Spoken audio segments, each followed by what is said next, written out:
पुलवामा हुआ, पुलवामा के बाद सरकार ने तुरंत एयर स्ट्राइक कर दी, तो कहीं ना कहीं पाकिस्तान हिल गया। और अगर इसी प्रकार से हमारी घटनाएं अभी पीर पंचाल के अंदर हो रही हैं, तो तुरंत जवाब क्यों नहीं दिया जा रहा? अरे खून का बदला खून से लीजिए ना। देखिए बाटा दुड़िया के जंगलों में पिछली बार भी काफी लंबे समय तक सर्च ऑपरेशन चला था।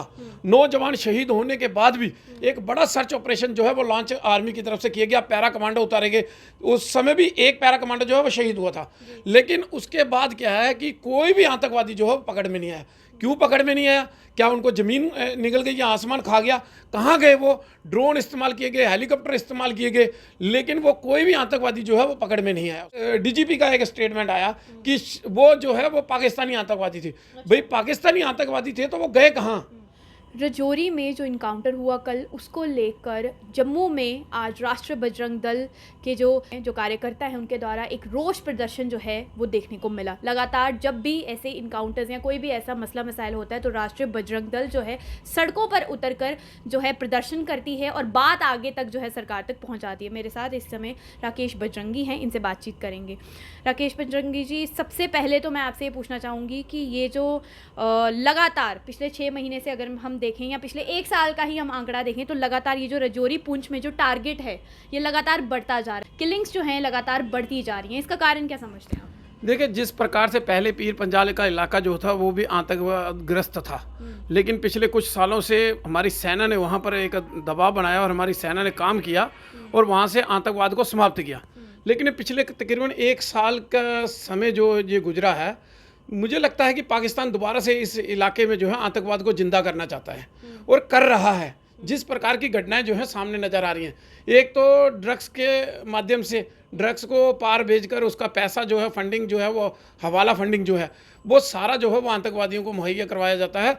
और हथियार जो हैं ड्रोन के माध्यम से, चाहे वो पूंछ से लेकर वो कठुआ तक, वो कहीं ना कहीं वो ड्रोन के माध्यम से वो फेंके जाते हैं जो इन आतंकवादियों तक पहुंचाए जाते हैं। अभी पिछली कुछ घटनाएं जो हुई हैं वो आप सभी के सामने है कि जिस प्रकार से पूछे, पिछले साल भी 2021 में भी वहाँ पर बाटा दुड़िया के जंगलों के अंदर 4 जवान हमारे शहीद हुए थे। उससे पहले घात लगाकर हमला किया 5 उससे पहले, एक 16 को और एक उसके साथ 5 दिन के बाद दोबारा से मतलब हमला हुआ और 9 जवान टोटल हमारे उस समय शहीद हुए।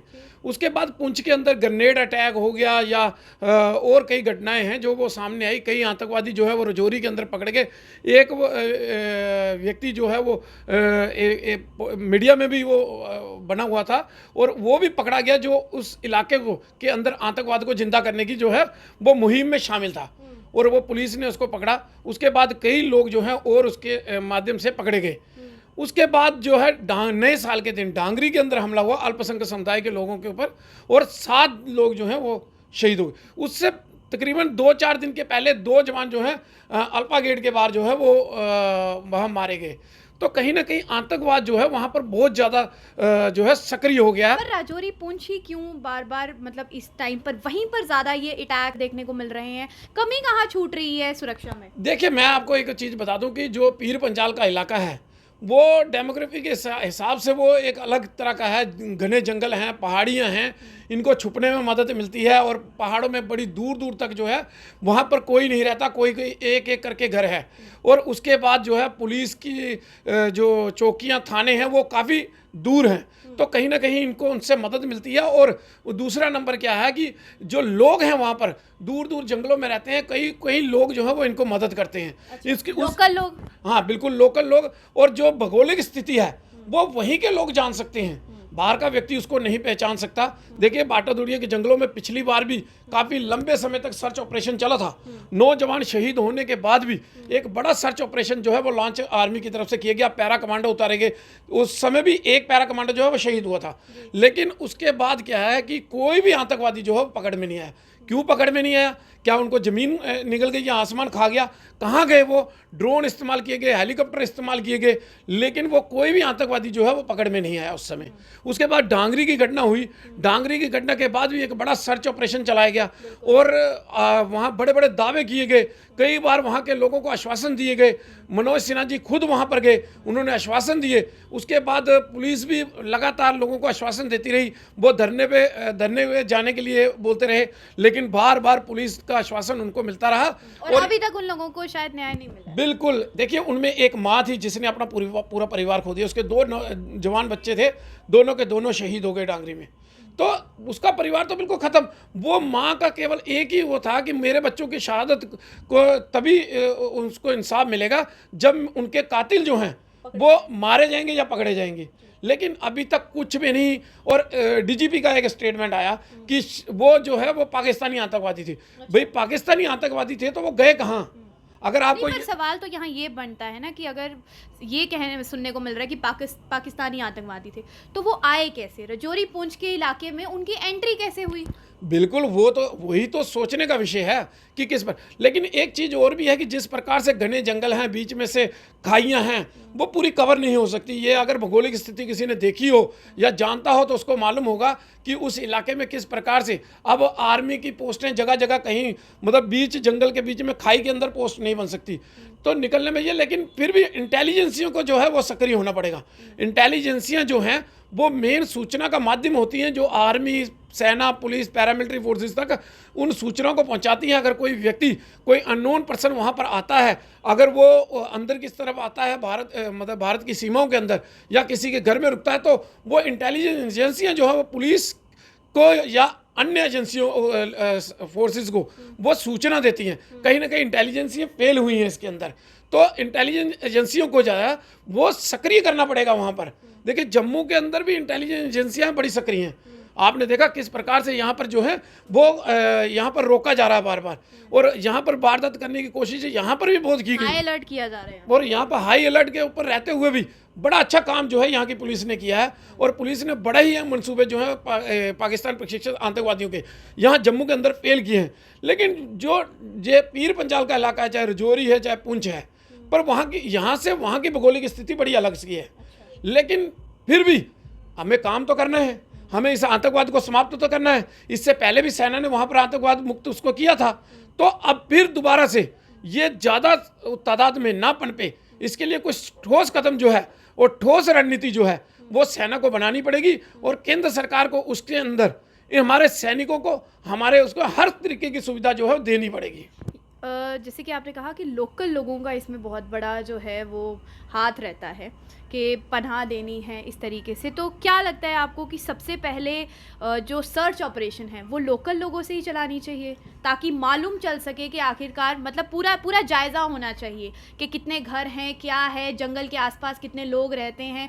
मतलब एक सर्च ऑपरेशन का जो पहला स्टेप है वो कहीं ना कहीं जो है लोकेलिटी से ही उठाना चाहिए। देखिए मैं आपको बताऊं कि जो पिछले 15 दिन पहले हमारे 5 जवान शहीद हुए, उसके बाद एजेंसियां अलर्ट हुई, हमारी पुलिस सक्रिय हुई, NIA को लगाया गया वहाँ पर, और उन्होंने जो कार्य किया उसमें आपके सामने है कि कितने ऐसे लोग उठाए गए वहाँ से और पूछताछ हुई, और उसके अंदर सामने आया कि कुछ लोग वहाँ पर लोकल इन्वॉल्व थे। एक मौलवी जो है वो पुंछ का, वो यहाँ पर जम्मू से उठाया गया। तो कहीं ना कहीं ये सामने आया है कि लोकल लोग, हम ऐसे नहीं कहते हैं, हम बार बार कहते हैं कि बिना सपोर्ट के कभी भी कोई बाहर का व्यक्ति आकर वहाँ पर वारदात नहीं कर सकता अगर उसको वहाँ की भौगोलिक स्थिति का पता ना हो। तो इसलिए कोई ना कोई जानकार होता है उस इलाके का जो उनको रहने के लिए पनाह देता है, पैसा देता है, खाने के लिए देता है, और तभी वो वारदात को अंजाम देते हैं। उसके बाद उनको छुपने में भी मदद करता है, भागने में मदद करता है। तो ऐसे लोग इन आतंकवादियों से ज़्यादा खतरनाक हैं। इन लोगों को ज़्यादा जो है उससे सक्रियता से लेना चाहिए, और इनके ऊपर कड़ा संज्ञान जो है वो सरकार को लेना चाहिए, और आतंकवादियों से ज़्यादा गंभीर सजा जो है इन लोगों को पहले देनी चाहिए। तो इसलिए बड़ा ज़रूरी है कि इसके ऊपर काम करना सरकार को चाहिए कि ऐसे लोगों को ढीला नहीं छोड़ना है, इन लोगों को सख्ती से कुचलना है, क्योंकि ये लोग वो आस्तीन का सांप हैं जो यहाँ पर रहकर यहाँ का खाते हैं और यहाँ के लोगों को डसने का काम करते हैं। अंत में आपसे यही पूछना चाहूँगी क्या होना चाहिए, क्योंकि लगातार राजौरी पुंछ जो है वहाँ पर इस तरीके के घटनाएं, वहाँ पर आतंकी हमले होते हैं, बारिश का फ़ायदा उठाकर जो है पूरे का पूरा आर्मी ट्रक पर जो है अटैक किया जाता है। क्या समझते हैं आप कि क्या ऐसा कड़ा स्टेप उठाना चाहिए जिससे कि ये जो घटनाएं वहाँ पर हो रही हैं वो थम सके?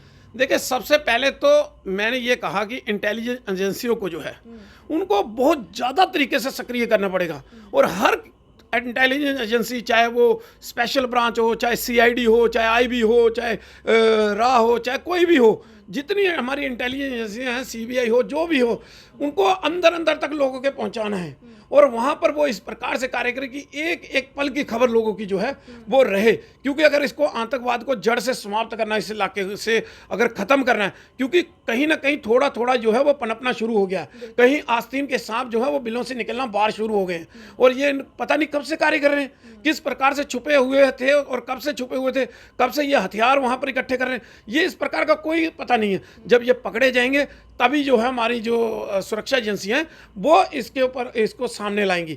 लेकिन कहीं ना कहीं मैं अपनी सेना, अपनी पुलिस, अपनी पैरामिलिट्री फोर्सेस का भी धन्यवाद करता हूं, जिस भौगोलिक स्थिति में वो रहकर इस कार्य को अंजाम दे रहे हैं, तो वाकई तारीफ करनी पड़ेगी, क्योंकि हम लोग यहाँ पर बैठकर बात तो कर देते हैं, लेकिन वहाँ की भौगोलिक स्थिति जो है ना वो बड़ी भिन्न है यहाँ से, और वहाँ पे जो खाइयाँ हैं, पहाड़ हैं, कभी टेढ़े पहाड़ हैं, ऊंचे हैं, सीधे हैं, मतलब अलग अलग तरह के, और वो सेना कितनी मुश्किल से वहाँ कार्य करती है, पुलिस कितनी मुश्किल से कार्य करती है, इसका अंदाज़ा हम लोग नहीं लगा सकते।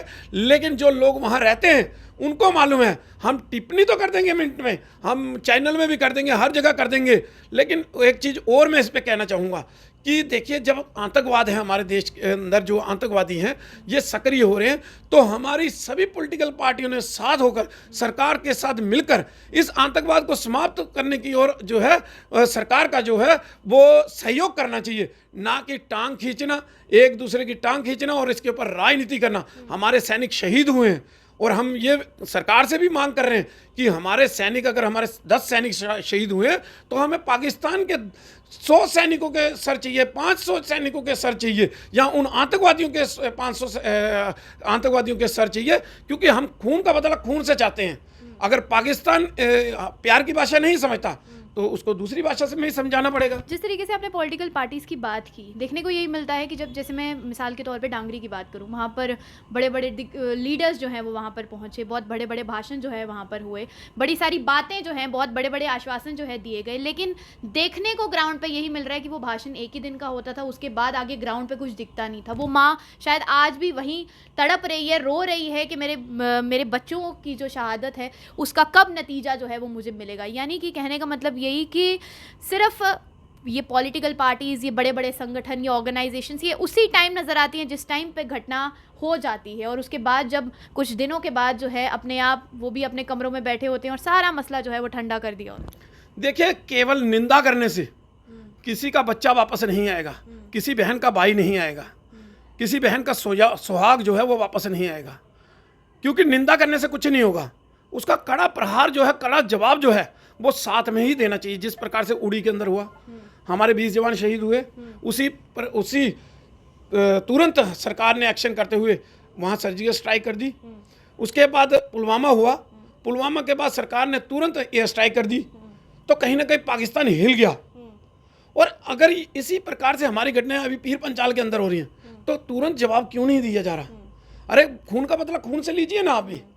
अगर पाकिस्तान प्यार की भाषा नहीं समझता, सवाल ये है कि पॉलिटिकल पार्टी शांत क्यों है इस समय? देखिए, सब राजनीति करना चाहते हैं, सभी अपनी कुर्सी के भूखे हैं, किसी को किसी से कुछ लेना देना नहीं है।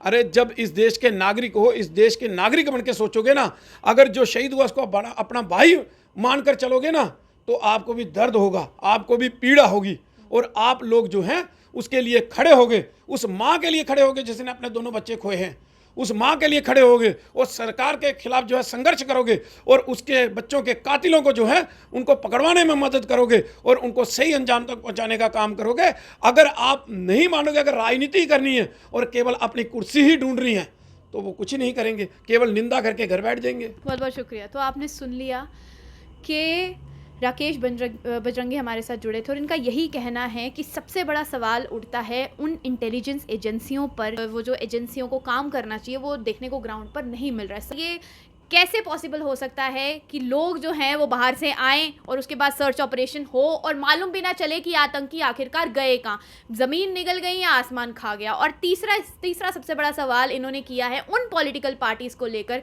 जो बड़े बड़े भाषण देने के लिए जब ऐसी कोई घटनाएं होती हैं तो पहुंच जाते हैं, मौके पर नज़र आते हैं, लोगों के बीच में नज़र आते हैं, उनका दुख सुनते नज़र आते हैं, लेकिन जैसे ही कुछ समय होता है, कुछ दिन बीतते हैं, तो वो भी अपने घरों को चले जाते हैं, और लोग इसी उम्मीद में होते हैं कि वो लीडर आए थे हमारे पास, हमें आश्वासन देकर गए थे कि हमारे मसले का कुछ होगा। ये जो हमारे घर पर बीती है, जो हमारे बच्चों पर बीती है, हमें उसका जो है रिजल्ट मिलेगा, हमें उसका जो है आगे नतीजा देखने को कुछ मिलेगा। लेकिन होता ये है, वो उम्मीद में बैठे रहते हैं और ये बड़े बड़े लीडर्स भाषण देकर अपने अपने दफ्तरों को, अपने अपने घरों को जो है चल दिए होते हैं। उम्मीद यही रहेगी कि ये जो घटनाएं राजौरी पुंछ में इस टाइम पे चल रही हैं, लगातार इनकाउंटर्स, लगातार अटैक्स, जो वहाँ पे लगातार जो आतंकी हमले वहाँ हो रहे हैं, जल्दी से जल्दी थम जाएं। और इंटेलिजेंस एजेंसियों से भी इन्होंने गुजारिश की है कि जो काम है वो इस टाइम पे इतना पक्का होना चाहिए कि मालूम चल सके कि ये आतंकी जो हैं कैसे आ रहे हैं, किस तरीके से आ रहे हैं और इनका जो ठिकाना है वो है कहाँ।